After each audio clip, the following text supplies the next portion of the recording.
나는 이렇게 진심을 털어놓고 이야기할 사람도 없이 혼자 살아오던 끝에 6해 전 사하라 사막에서 비행기 사고를 만났다.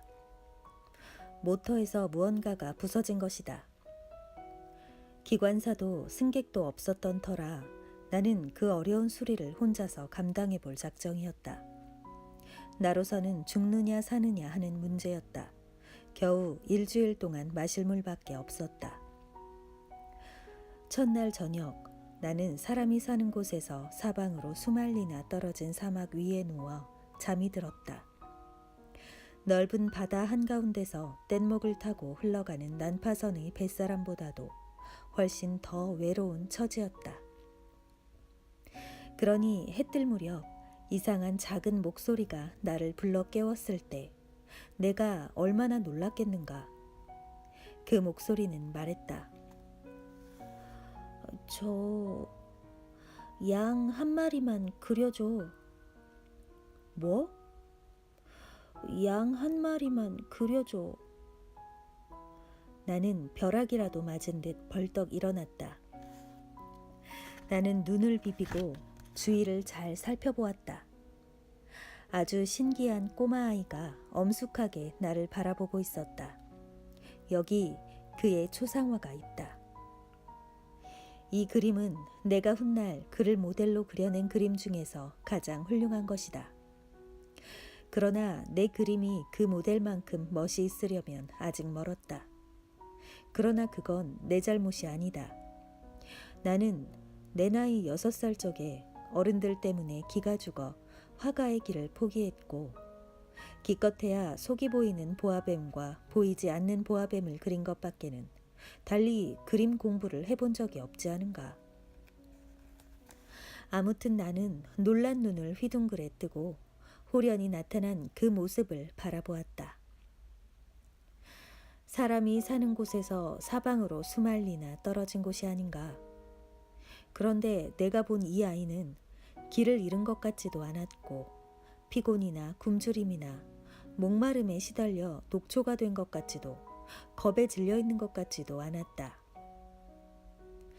사람이 사는 곳에서 사방으로 수말리나 떨어진 사막 한가운데서 길을 잃은 어린아이의 모습이 전혀 아니었다. 나는 마침내 입을 열 수 있게 되자 겨우 이렇게 말했다. 그런데 넌 거기서 뭘 하고 있니? 그러나 그 애는 무슨 중대한 일이나 되는 것처럼 아주 나직하게 같은 말을 되풀이했다. 저기 양 한 마리만 그려줘.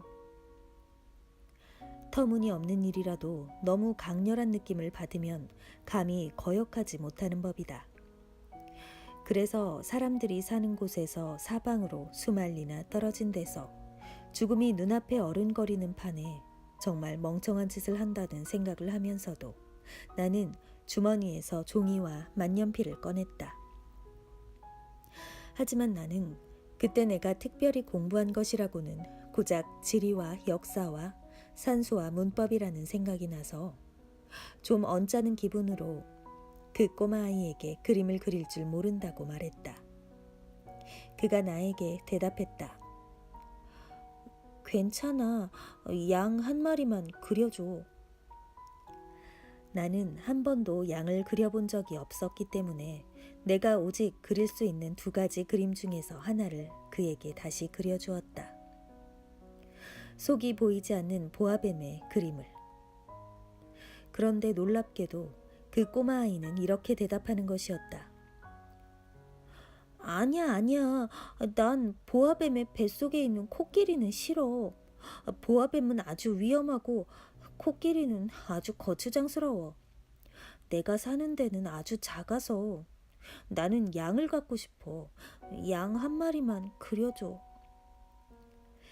그래서 나는 이 양을 그렸다. 그는 조심스럽게 살펴보더니 말했다.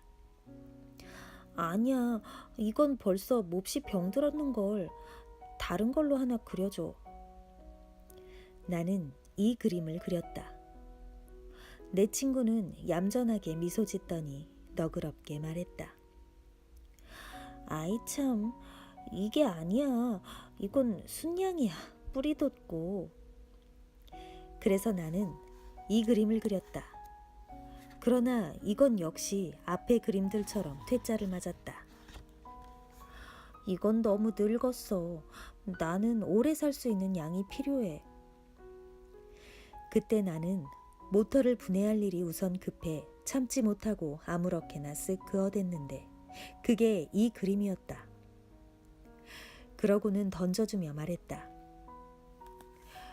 이건 상자야. 네가 갖고 싶어하는 양은 그 안에 들어있어. 그런데 놀랍게도 이 어린 심판관의 얼굴이 환하게 밝아지는 게 아닌가.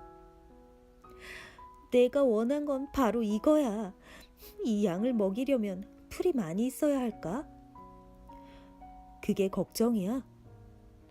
내가 사는 데는 아주 작아서. 아마도 충분할 거야. 내가 그려준 건 아주 조그만 양이거든. 그는 고개를 숙이고 그림을 들여다보았다. 그렇게 작지도 않은데 이것 봐. 잠이 들었어. 나는 이렇게 해서 어린 왕자를 알게 되었다.